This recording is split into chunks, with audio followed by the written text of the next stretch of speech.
இது HD கனடாவின் இன்றைய முக்கிய செய்திகள். இலங்கை செய்திகள். தற்போதைய அரசாங்கத்தில் வாகன இறக்குமதி தீர்மானத்தின் நிலை. அரசியல் காற்று தம்பக்கம் வீசும் வரை காத்திருந்த அனுர. தன்னை பற்றி மாத்திரமே சிந்திக்கும் சஜித்.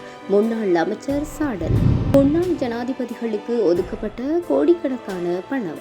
வெளிவரும் அதிர்ச்சி தகவல். அரசு அதிகாரிகள் தொடர்பில் பிரதமர் விடுத்துள்ள எச்சரிக்கை. ராணுவ புலனாய்வு கட்டமைப்பில் மாற்றத்தை தாமதப்படுத்தும் அனுர.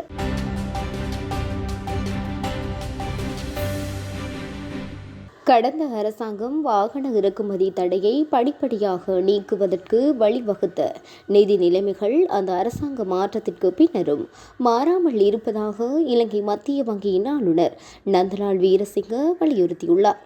தேவையான தொழில்நுட்ப பகுப்பாய்வுகளை நடத்திய பின்னரே முன்னைய அரசாங்கம் பரிந்துரைகளை வழங்கியதாக அவர் குறிப்பிட்டுள்ளார்.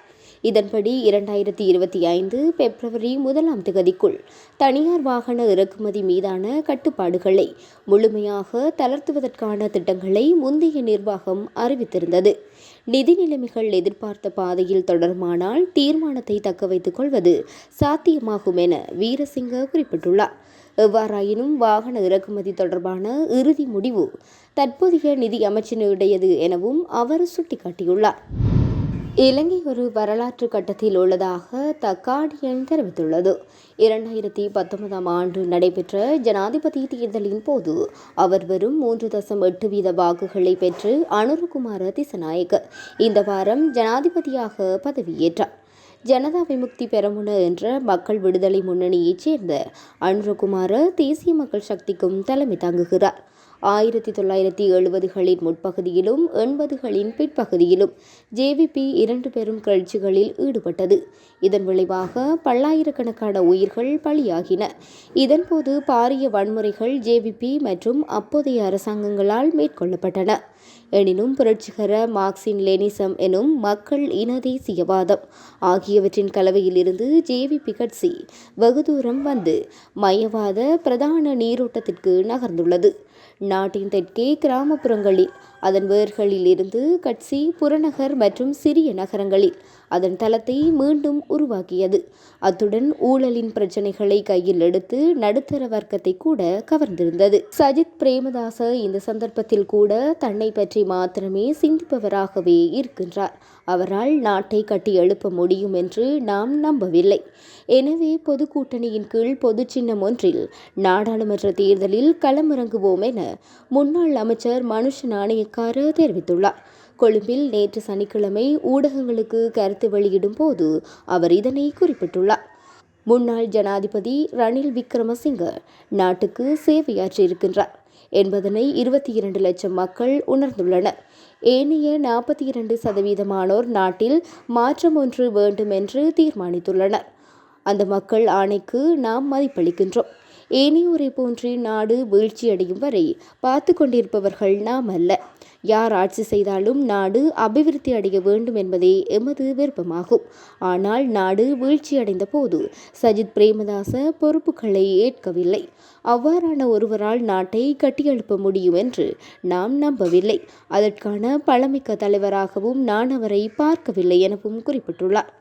முன்னாள் ஜனாதிபதிகளான சந்திரிகா பண்டாரநாயக்க குமாரதுங்க, மஹிந்த ராஜபக்ச, கோட்டாபய ராஜபக்ச, மைத்ரிபால ஸ்ரீசேன மற்றும் மறைந்த ஜனாதிபதி ரணிசிங்க பிரேமதாசவின் மனைவி ஹேமா பிரேமதாச ஆகியோரின் பராமரிப்புக்காக 3 வருடங்களில் சுமார் 27 கோடி ரூபாய் செலவிடப்பட்டுள்ளதாக மத்திய வங்கி தகவல்கள் தெரிவிப்பதாக பேராதனை பல்கலைக்கழகத்தின் பொருளாதாரம் மற்றும் புள்ளியியல் துறையின் பேராசிரியர் வசந்த அத்துக்கொரள தெரிவித்துள்ளார். இவர்களின் பராமரிப்புக்காக கடந்த 2022ஆம் ஆண்டு செலவிடப்பட்ட தொகை 7 கோடி ரூபாயாகும்.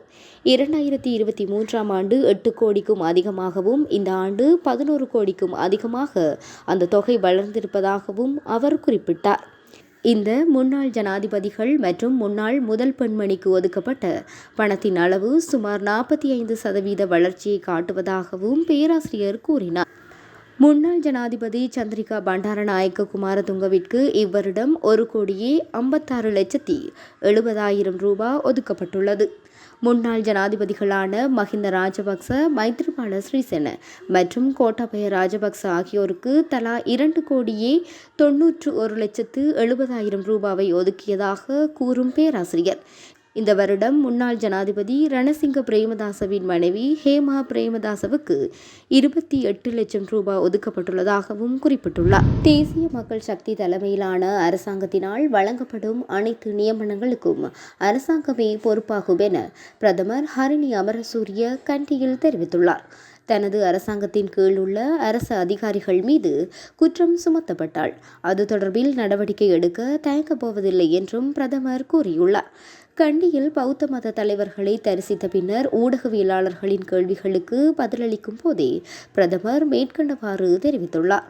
இதன்போது ஊடகவியலாளர்கள் கேட்ட கேள்விகளுக்கு பிரதமர் அளித்த பதில் பின்வருமாறு: பொது தேர்தலுக்கான உங்களின் ஏற்பாடுகள் எப்படி உள்ளன? பொது தேர்தலுக்கு நாம் நன்கு தயாராக வேண்டும்.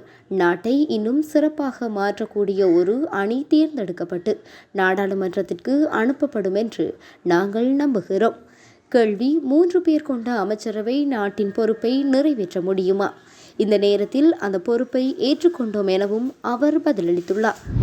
இராணுவ புலனாய்வு கட்டமைப்பில் மாற்றத்தை தாமதப்படுத்தும் நடவடிக்கைகளில் புதிய அரசாங்கம் செயற்பட்டு வருவதாக தெரிவிக்கப்படுகின்றது. வல்லரசு நாடுகளை பொறுத்தமட்டில் அனுரவின் அரசாங்கத்துடன் ஒன்றிணைந்து செயற்பட முயற்சித்து வருகின்றன. இருப்பினும் சீனாவினை புறம் தள்ளி இந்தியாவுடன் பயணிப்பதென்பது நடக்காத காரியமாகும். சீனாவினை முதலில் நம்பி இந்த அரசாங்கம் பயணிக்குமானால் பெரும் ஆபத்தை சந்திக்க நேரிடும் என்றும் அரசியல் ஆய்வாளர்கள் சுட்டிக்காட்டியுள்ளனர். எனவே வெளிநாடுகளின் புலனாய்வு கட்டமைப்புகளை முதலில் கண்காணிப்பதன் மூலம் சிறந்த மாற்றத்திற்கான அரசாங்கமாக செயற்பட முடியும் என்றும் தெரிவிக்கப்படுகின்றது.